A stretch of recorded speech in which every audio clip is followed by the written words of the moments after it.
విషపు వేడిమి. చూసావా, నీళ్లలోంచి వేడి పుట్టింది పార్వతి. పిల్లలందరూ ఏడుస్తున్నారు పాపం.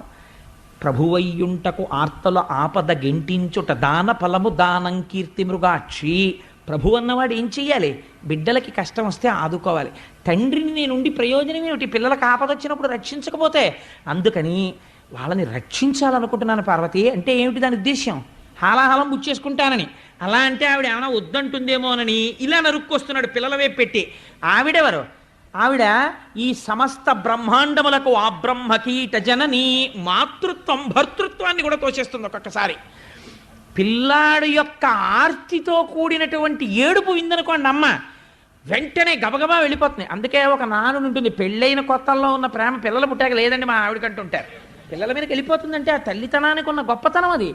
అందుకని అమ్మతనాన్ని ఆవిడలోంచి ఉద్భుతం చేస్తున్నాడు శంకరుడు. ఎటువంటి మహాత్యాగండి నా స్వామి. అందుకని